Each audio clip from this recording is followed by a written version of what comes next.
Would you looky there? Look who is within 6 hours of reasonably on time. It's a miracle.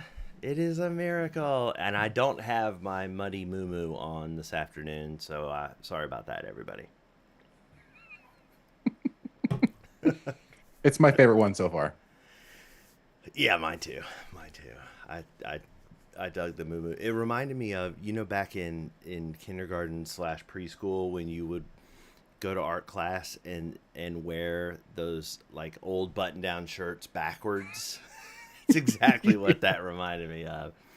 If you don't know what I'm talking, you've got to know what I'm talking about. But if you don't, it is the thumbnail for this video.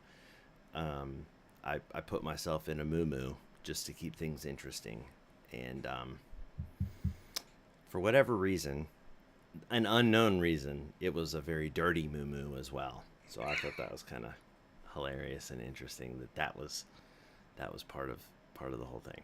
Nonetheless, thank you for joining us today for the Specialty.Run podcast / video / discussion. We are reasonably on time, which is unusual for us, and usually when we are late, it is entirely my fault. But we believe we've got ourselves a fix for some of our technical woes that we had in the past. So that's pretty cool. I'm just going to check in with the team to make sure that we are good and that we're streaming as we should be. I believe we are. I think I just hung up my monitor. I can't hear you anymore, Rob. I'm here. All right. I'm not going to mess with that phone because I just hung up the monitor on Derek. So I almost jinxed myself by saying everything was okay. I'm not touching anything. So let's get to our conversation. Nobody else cares about this. We the beginning of the year, January time frame is a time for planning and reflection and adjustment, etc. when it comes to our business and our personal lives, right? Everybody decides they're gonna go to the gym more, or lift weights, or whatever, lose some weight, fill in the blanks, and the same goes for your business stuff too. And a lot of folks look at their online presence, e-commerce stuff, and say, I would like to figure out a way to do more with what I have, better with what I have, and start kind of poking around to see what their options are, and what the art of the possible is when it comes to improving performance. And in that process, people come to us and ask our opinions about things. And I deeply appreciate that. That's a huge part of why we love this industry so much, is because of kind of the open feel of everything. And, to be a trusted advisor is an honor. I've heard, and I know Derek has heard this as well, I've heard a lot of similar questions and similar ideas that kind of raise some red flags. And were based upon some assumptions that started in good faith, but were rooted in the wrong areas mistakenly. And we wanted to kind of talk about that stuff today because we've seen people make extremely expensive, very big decisions based on some of these assumptions. And we've seen some really expensive mistakes made as a result. Full disclosure, as you know, we both are employees of the Run Free Project. I'm one of the founders. We're an e-commerce company. So obviously we sell e-commerce as a platform. It is our deepest intent to be as unbiased and completely straight with you guys as possible. Hopefully, those of you who have worked with us long enough know that our philosophy really is that we believe if we build something that is valuable to you, you will choose to continue doing business with us going forward, and that cycle just repeats. No Yep. tricks, no, you know, no fanfare or any other thing to trap you. That's not our style. And so the intent here is not to try and do like an around the back sales pitch or anything like that.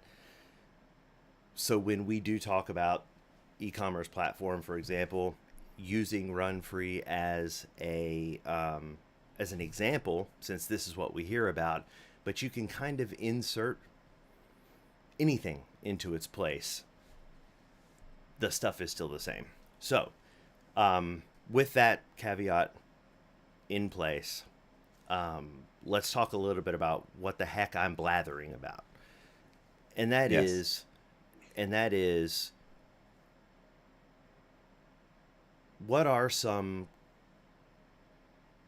misleading claims that are made about how to make things better from an e-commerce perspective, particularly in Run Specialty, and why are they so dangerously misleading, and what can be done about it? There are really three, and in no particular order.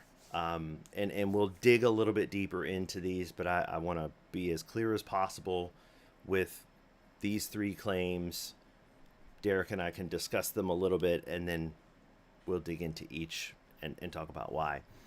Claim number one: if you want more people to buy from you online, and if you want to improve your search engine optimization, in other words, get more traffic to your website, focus on improving your product pages. What I mean by that is focus on the page that features the product in your e-commerce store.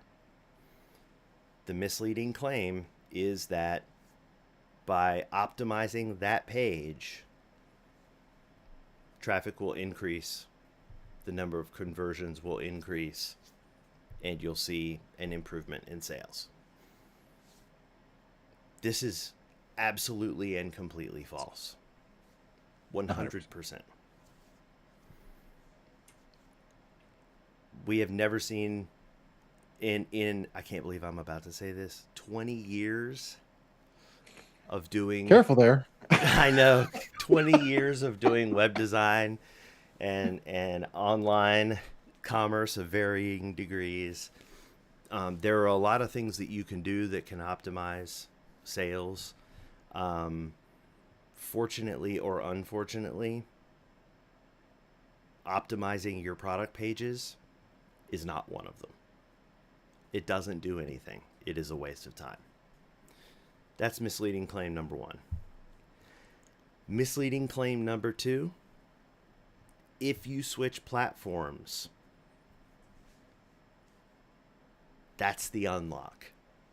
You can't grow without making a platform switch. Whether that is moving from your current provider to a provider of a store you know that's doing really well for e-commerce, moving from one point of sale system to another point of sale system, whatever it is, there are many claims that you can't move to the next level without changing platforms first. Completely false. This one really bugs me too, because it's like typically the easiest thing to say when, you know, I don't know, switch platforms, but it just feels, Yeah. I don't know, lazy. I Well, hate to and say what that. That's controversial. I'm not trying to like, trigger nobody, but I mean, it is. No, you're absolutely right. The part that is the part that sucks about it is that it could be a really easy to use misleading sales tactic.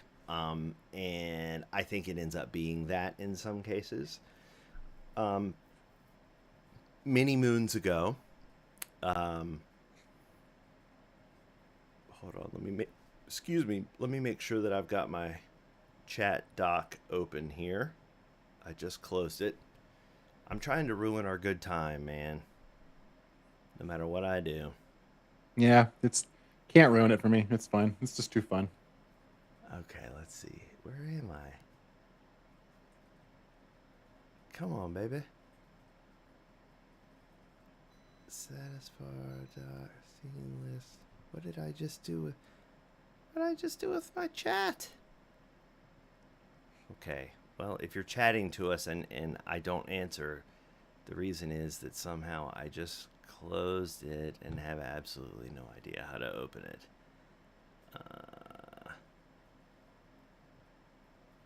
Bro.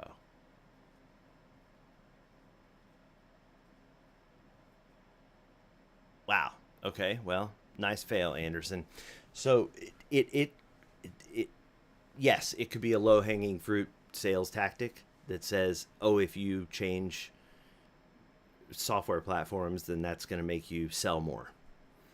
Um, Anybody who tells you that is lying to you, and that includes changing your software platform to the Run Free project. Um, when we started Run Free, our goal, the reason that we started Run Free was because there wasn't an e-commerce platform out there that made it easy to be a small business and have an accurate, modern, frictionless e-com presence without having to have a whole bunch of dedicated staff and do a bunch of stuff manually. So when we Right. built the platform, our goal was to automate as much of the stuff that is manual in every other platform so that it was easier for everybody to keep up with the day to day and have an accurate e-commerce setup. And that is all true. And we believe in it, and hopefully all of you believe in it. But it would be totally misleading and incorrect of me to say that we created a platform that if you use it, more people are going to come to your website and buy more from you. If you switch to Run Free, you will make more income with your online sales just by moving to the moving platforms. It's not true. It's not true. And any platform that claims that, or anyone that claims that about their platform, is not being truthful with you. Um, you know, if you move to Shopify, then that's the only way that you can become 7, 8 figure e-commerce store. Absolutely not true. There's nothing that Shopify offers that isn't possible in Run Free or any of the other, uh, you know, regularly used e-commerce platforms. In modern software as a service, there's not a silver bullet piece of software. Back in That's the a good way to day, say it. you could find software that had silver bullet solutions. Today, they don't exist. What you're getting when you make software choices is you're getting features and functionality that match with your workflows in your business, that automate processes that you're looking to automate, you know.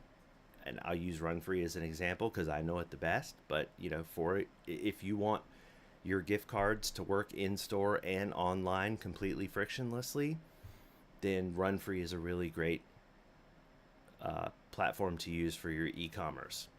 Yep. No other platform does that. Run Free makes it easy, and you don't have to do anything manually. Bada bing, bada boom. Great feature. Does that ensure that you make more money online? Nope. See, that's a good point. I think that that's a great point about features because it's not the switch of the platform that makes the difference. It's you're going to choose a platform that has the features that are going to give you the best opportunity to compete. It's not the platform that's going to do it, but it's a tool that has to be utilized. And if you're not utilizing it correctly, but if you have those features, then That's right. That's right. In other words, if you're looking to improve your circumstances, changing the platform is not going to make a difference. It is what you do, your workflow and contribution to the circumstances and to the day to day is going to be the thing that changes things. Platform's not going to make a difference. It just isn't. And fight with me about it, or what is it? No, what's that meme? The guy at the table. Anyway, you get my point. And we'll dig further into these claims. I'm not just going to say these things, put a period at the end of the sentence, and then stand there with my chest puffed out like I know everything. There's real reasons and evidence behind all of this that we'll discuss. The third is, if you buy this tool or use this AI setup, you'll automatically be found everywhere. Whether it's search, whether it is extended marketplaces like locally or anything else. And I'm using these names as examples. I'm not trying to pick on any specific vendor or anything like that. But there are a million different tools that are super duper cool. And they make some bold claims, and many of them are very useful and very helpful. But to say signing up for one of these tools will get you found everywhere and that is the answer, Yeah. it's wrong. It's misleading. It's not true.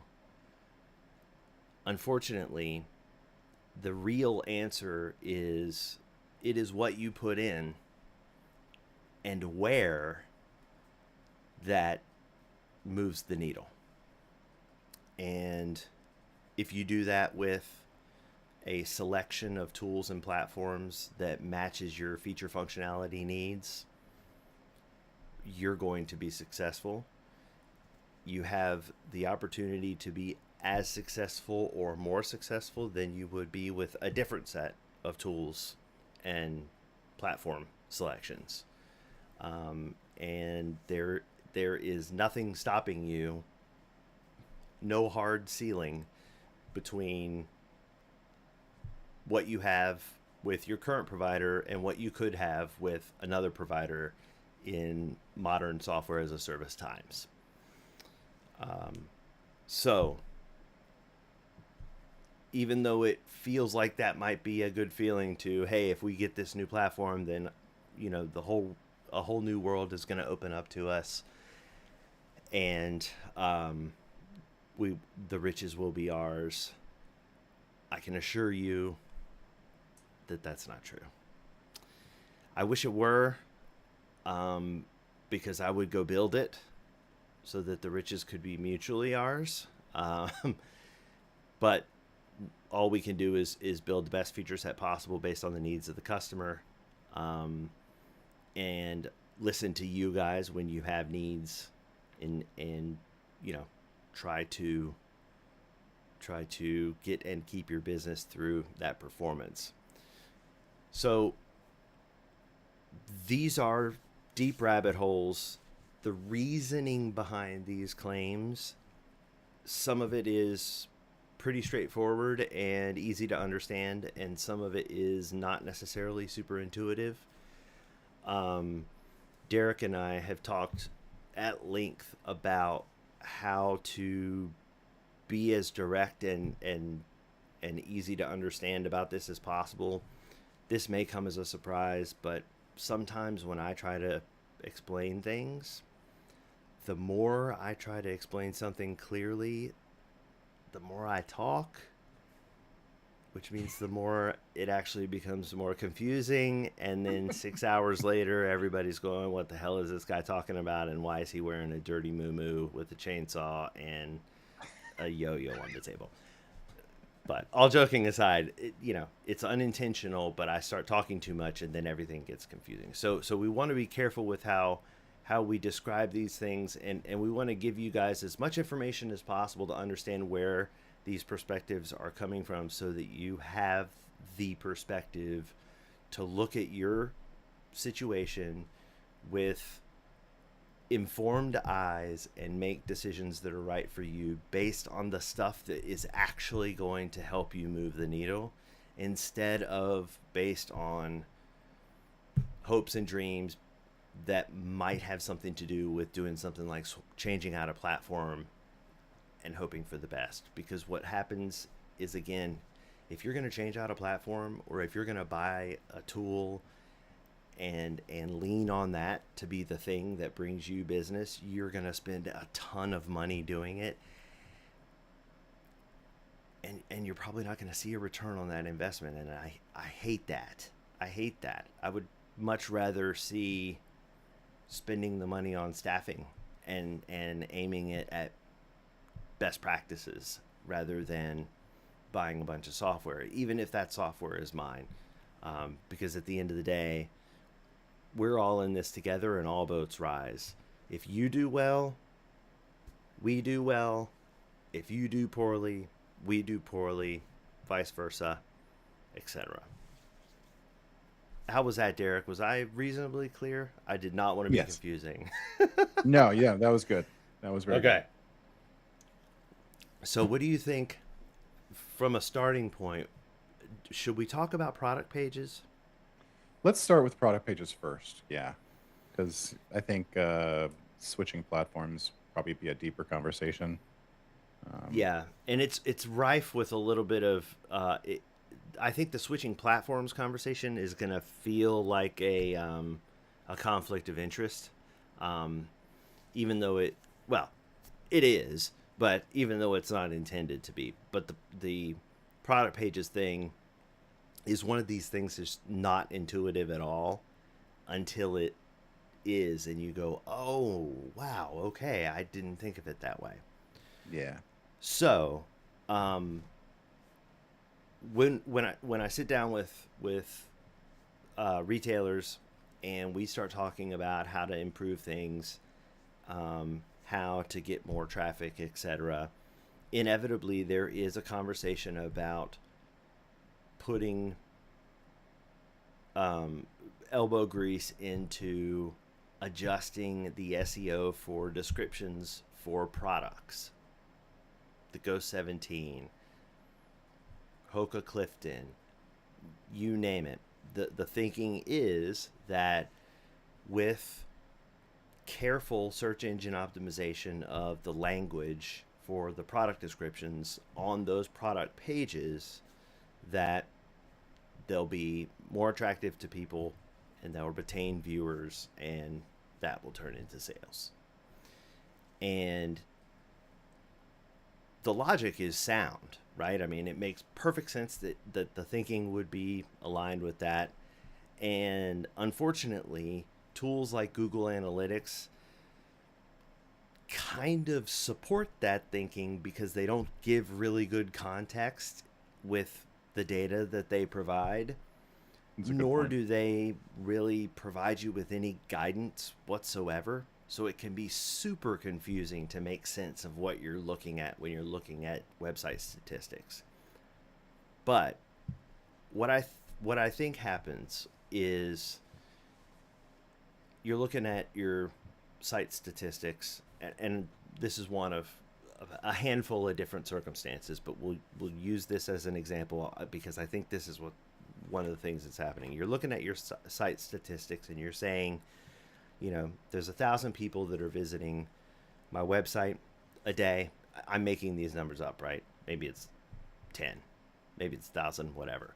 It's 1,000 people visiting my website a day, and 80 are clicking on any given product page. Of those 80, there are 10 who are staying for more than 1 second. Of those 10, there are 5 who are in interacting at all with that product page in any way, shape, or form, meaning adding something to the cart, changing quantities, looking at the different sizes, etc. So you're looking at this funnel, so to speak, and you're saying, okay, 1,000 people go to the site, 80 end up staying for more than a second, 10 click on a product page, and 5 do something. Something must be wrong with my product pages if 80 out of 1,000 are the only ones that do anything when they get there. Further, something must be wrong with the details of my product pages if only 10 out of the 80 are doing anything once they land on the product specific details. And sound thinking, but Google Analytics and other analytics tools aren't giving you the complete picture. And that is, of the 1,000 people that land on your site, that visit, 98% of those people are bots, crawlers, bots, AI agents, you name it, looking for deals, looking for whatever else. 1% of the remaining 2% are looking for something that is completely unrelated to anything that you have going on, and they landed there totally by accident. And 1% are actually looking for something that might be related to what you've got going on. It's not a situation. It's rarely a situation. I'm using sweeping generalizations. It's rarely a situation where people are going to your site and only a tiny fraction of those people are making the choice to stay because they are so turned off by the content of a specific page. That's not what's happening. Further, on a product page, when somebody makes it there and they're making a choice about how to interact with the product or whether to interact with the product, i.e. to make a purchase, the content of that page is rarely the reason that choice is being made. Again, the original intent is almost always the underlying driver of whether they stay or go. And unless you have an underlying legitimate technical problem, like you click on something and all the other options disappear and they can't do anything and then they're stuck on the page, there really isn't anything that you can adjust on any of those pages that's going to affect that conversion rate in any real tangible form. Yeah. End of story. Partially because those numbers are and always will be relatively low as compared to other areas and other conversion rates. So product pages will see far fewer visitors relative to other areas of your website and your website overall. And product pages and the descriptions on those product pages are the least unique sections of language that you have available on your site. In other words, the stuff you're saying about the Hoka Clifton is the least unique stuff that you could possibly be saying in your realm, domain of expertise, out of all the stuff that you could be talking about. Because the large sporting goods retailer down the street from you has pretty much the same thing to say about the Clifton. Walmart.com, probably not Walmart.com, but whatever. Amazon, Right. And Zappos, Dick's Sporting Goods, a couple other running stores down the road, maybe a comfort shoe store. Their Clifton descriptions are all going to be very, very similar to yours, within a couple of degrees of difference. So there's little to nothing that you can do to that page that's going to change the amount of traffic that comes to your site. We have never seen, unless you're fixing a big technical problem, right, where somebody can't click through and actually make a purchase because something's breaking when they're trying to use the page. We've never seen any impact whatsoever when people focus their time on SEO and optimization of product descriptions and product pages, whether that is pictures, videos, what's written on those pages, etc. End of story. The size of the audience and the potential audience that you're addressing when you're looking at those product pages is a fraction of the size of the audience that you could potentially be addressing further up the funnel in the area that actually does make the difference that you should be focusing on. And this is really where the key is, and that is at the search level. At the Google search level, at the ChatGPT search level, when people are searching for whatever it is that they're searching, running store near me, fitting, 5K races this weekend in the Mount Vernon area, whatever it is, that population of people is the place that you optimize to get the biggest bang for your buck. I will bet my entire paycheck for a year that the reason that you're not seeing as many purchases on your site that you want to is not because people aren't converting when they get to your product pages. It's because people aren't seeing that you exist all the way up at the search level. And Yep. if you're able to create a center of gravity that creates relevance for those searchers, so you show up in more searches, and so that you show relevance to more people under more search circumstances, then there will be more opportunities for people to come to your site more often. You'll have more visitors. That will convert to more sales. This kind of goes Spending. back to, Go sorry, I ahead. didn't mean to interrupt, but this kind of goes back to something that we were talking about. We've been talking for multiple episodes about building your story, and it's interesting. When I first came into this industry, one of the first things I started working with retailers on was telling that story and building what that looked like, making that the focus of the websites. And I think what you just said kind of speaks a little bit towards that, because if, you know, we're talking about how, putting effort into updating a product page like this isn't where the effort should be spent. And I think that, like, one of the coolest things that we found when we started working with retailers and doing like landing pages, sales pages, collection pages, things about us pages, things that actually told the story of them, what made them unique and brought people actually in. We saw like a 47% increase in like conversion from that perspective versus focusing the effort on the product page, something that it's just not going to, there's no way that it's going to like yield that kind of fruit from changing a description. You know what I mean? Like there's nothing I'm going to do about a description that's gonna. But it's like I found it interesting that what you just said kind of like continues to speak to the importance of like looking at it from that perspective. Yep.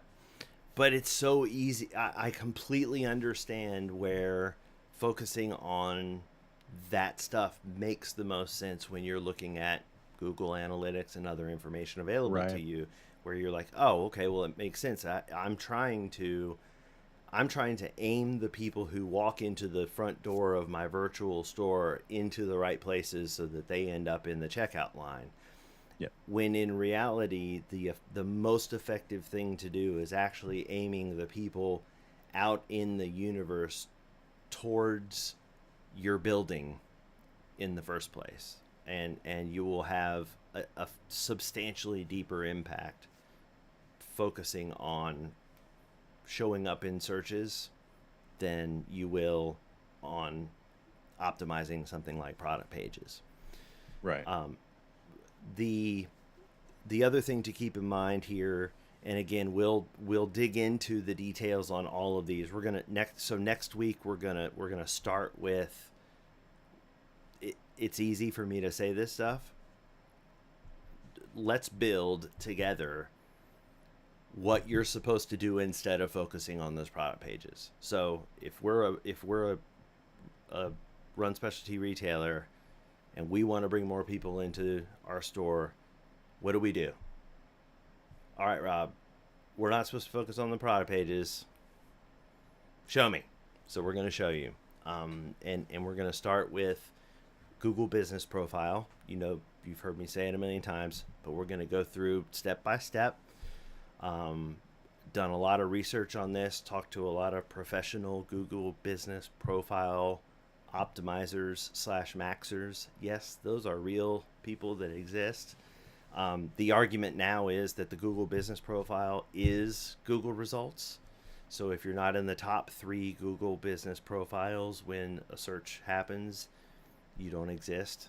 How to get there, how to stay there, and some of the common mistakes and tricks and tools and stuff. And like all the other stuff that we do, this is platform agnostic.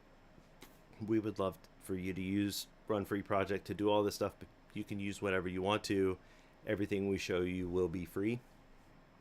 And we're also going to talk about search engine optimization as well as AI engine optimization. So asking AI about running stores near me and what all that means and how as retailers we should be thinking about that and you know how do you respond. In the skunk work side of things, we've been working on AI commerce. So right now there's a bunch of pilot programs out there where you can make purchases through your AI assistant or AI platform, whichever your favorite is. In the very short term, there will be ways that you can make purchases through AI so that it is completely seamless, and or you can have an AI agent make purchases on your behalf on e-commerce sites where your purchases are made. You never, as the user, as the human being, you never visit the e-commerce site yourself. You stay inside of the AI platform. You have a conversation with the AI. You go through a lot of the kinds of conversations that you might have with Steve's footwear guru. And you know, a lot of the conversations, obviously not the same kind of conversation, but at least flavor that you might have physically in store with an expert at a specialty run retailer. And then it makes a suggestion, and from that suggestion you make the selection. It all happens inside the AI. You never go to anybody's e-com store, and a lot of times you may not even know who you made the purchase from. It may be completely masked, and it's all happening in your AI interface. But I'm getting ahead of myself. So we'll focus on doing those things and why that stuff works, and why staring at product pages and optimizing SEO there doesn't work. Generally speaking, anything that involves, and I call them, I say commodity products, and I always feel like an asshole when I say commodity products because I don't intend for it to sound like reductive. It's not intended to be reductive, but what I mean is, you know, Brooks Running Shoes, Asics, Hoka, any of these guys, they sell through run specialty retailers. They sell direct to customer. They sell through large retailers. From all of those sources, the customer is going to end up with the same product in their hand at the end of that purchase. If they buy the same thing from you or from the big box retailer, they're going to have the same product in the end. What will be different is the knowledge and experience and the value that's part of their interaction with you that they walk away from that'll be different. And when you're thinking about what to focus on from a draw perspective, how to bring people in, how to be seen by more people, which ultimately is the goal, being seen by more people, talking about those value things, and also using your local area as a hack, huge. And we'll cover all that stuff together in our next episode. With platform stuff, super duper important to keep in mind. As I mentioned before, there isn't, in 2026, there's not a silver bullet platform unlock. They all enable the same functionality. You're going to have the same opportunity to engage in e-commerce with the Run Free project that you will with Shopify or BigCommerce or WooCommerce. The method by which you do that is going to be different on each one, and deciding which path is the most cost effective, the most automated and best fit for your workflow and industry, that decision is an important decision to make. But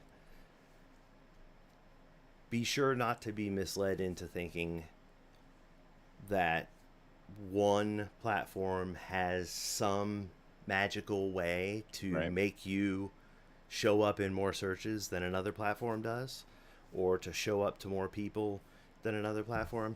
Not possible. Right. They don't do it. I like what you said a minute ago. I think about it when you brought up Google Business Profile. For me, it comes down to a clarity issue versus an effort issue. Yes. Spinning our wheels and putting a ton of effort into something that may not, bring anything additional to fruition is literally just that. We're spinning our wheels. We're putting a ton of effort into something that's not going to be fruitful, versus building that Google Business Profile would be, in my mind, an insanely good example of providing clarity. Because, you're clarifying who you are, who you help, why you're different. And then that's just one example. We're going to talk about that one. Rob talks about it a lot as being the first step, and I agree.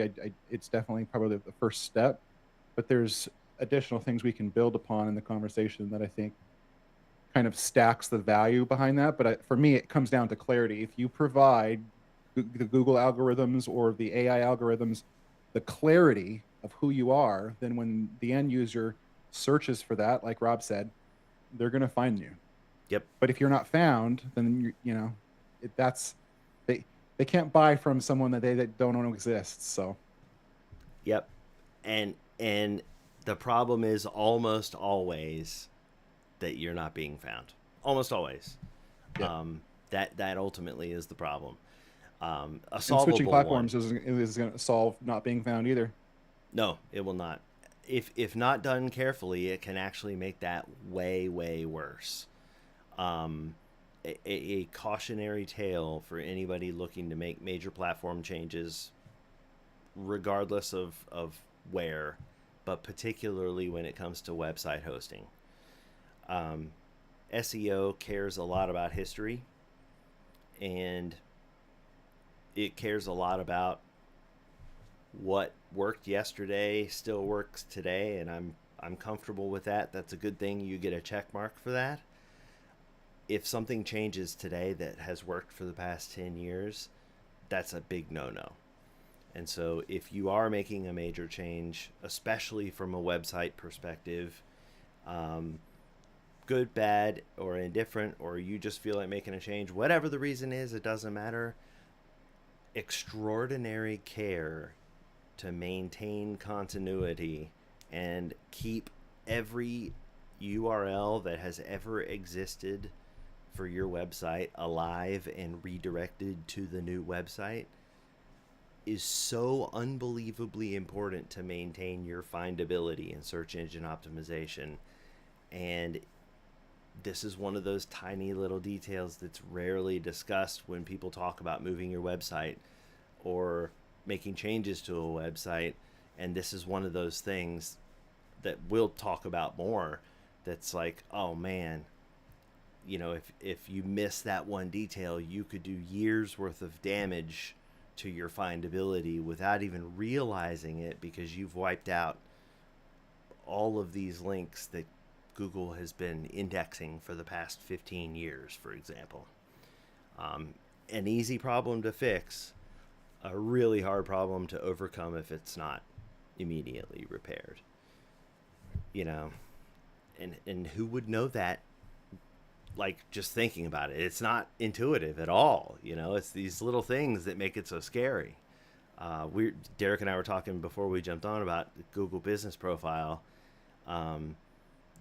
If your address is not character for character the same on your Google Business Profile as it is on your website, if your phone number isn't character for character the same, if the name of your company isn't character for character the same, you get dinged for that. Funny.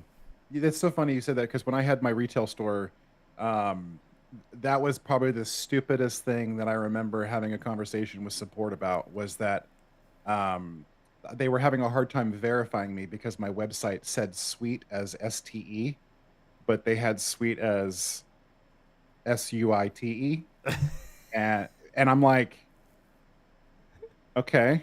And then that was the first time. This was probably 10 years ago or whatever. Yeah. That was the first time that I had ever heard that, my address had to match my Google Business Profile versus what was on my website. That was when I was introduced with the concept that everything should be consistent across the board, which sounds ridiculous that was my first realization on that one. But Maybe. who would have ever thunk, I think to me, it feels a little bit over the top.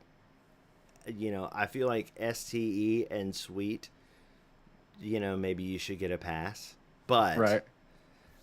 But I get it. And Google, especially with their history, and it's less relevant today than it was years ago, but when you think about like the history of why they are so good, the whole reason that Google is what we call searching for something is that they've been able to consistently deliver the best search results. When I search for something, I get the most relevant results, and they've been able to essentially create a repeatable process to determine the relevance.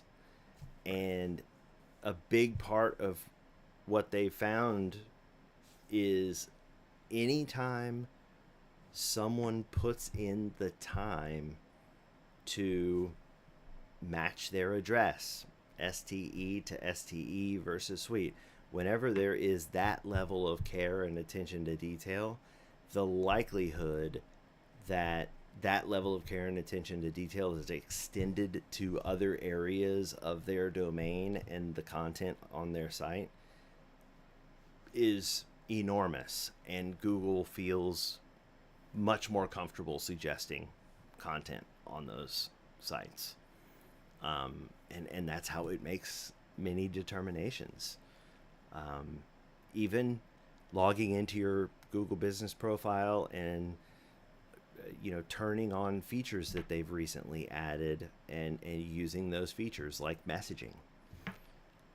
Maybe it's not something that's at top of mind, but that attention to detail tells the search engine that you're probably going to show that attention to detail everywhere else. Yep. And statistically, they found that that's the truth. And that business profile is and has changed a good bit. I've said on this podcast and in other interviews and other conversations about AI and the impact of AI on search and the industry and other things, Google will be dead. Google as we know it, search as we know it, will be dead. And I might end up eating my hat on that.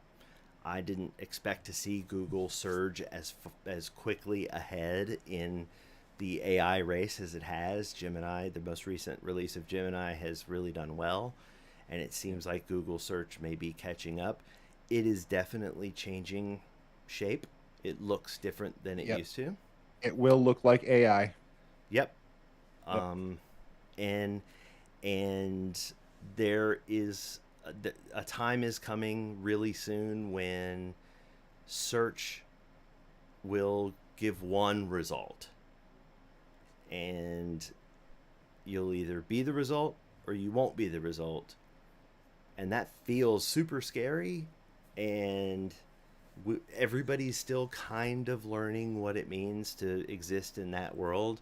But what we know is, we know that following the following the law of actual relevance and creating this gravitational pull of defining yourself in a way that Google and AI and anybody else can discover you online and then know all the stuff that needs to be known about you and connect you relevantly to as many searches as possible. The technique involved in building that is the same technique that's going to be involved in maximizing your ability to show up in those AI searches. And if you want to know where to spend your time and money to create more customers online, that time and money is better spent creating content and focused on search optimization and appearing to people who are looking for the stuff that you can do, much more so than it is in buying a, a super secret, ultra expensive combination of software products that is going to elevate you to the next level. Yep. Through its existence. Unfortunately, we don't live in a time where anything like that really exists anymore. Yep. I wish it did. Those were the days, man. Well, it's funny though, because like it's funny as we've been progressing through this conversation, it's just been evidently clear that the two words in my brain that I keep falling back on is, you said relevance, and I wholeheartedly, but that's just a great word choice. And then clarity, and all of what we're talking about provides Google those things, provides the search, uh, whether it's standard search right now or AI, it doesn't matter what we're talking about. That relevance and clarity really solidifies being found, um, above anything else. So I think that once like we go into showing what that looks like, I think that'll be really good, because I don't think that people. It wasn't until you told me the tips and tricks about like making changes regularly that I started kind of like spiraling down that rabbit hole, and like realizing how connected you really need to be with that stuff. Um, but so it'll be interesting to see how many people actually have seen what we're talking about. Dude, it Because I certainly is. wasn't updating my business profile monthly, that's for sure. No. I mean, let's be honest. Nobody is. Nobody is. It's very academic at its highest level, but there are stores that have reached a level of sophistication in Run Specialty that are saying we feel like we're mature online. Our brand is mature both in the real world and in the virtual world. We want to take it to the next level, and we believe that in order to take it to the next level, we need to change the platforms that we're using, and we need to hire a bunch of people to help elevate all that stuff to that next level place.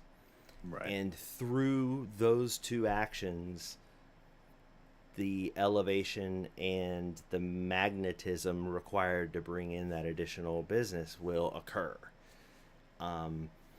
The evidence states that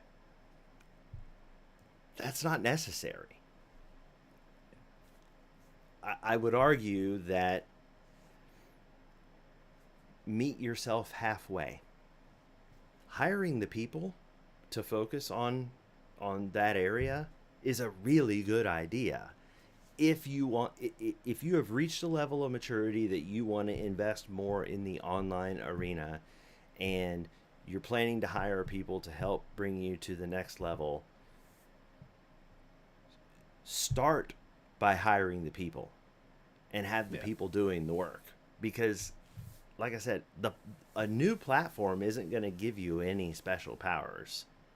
The new people and their efforts and their ability to focus on the little things like changing your holiday business hours on your Google profile, or creating a Google business profile post, which is a thing.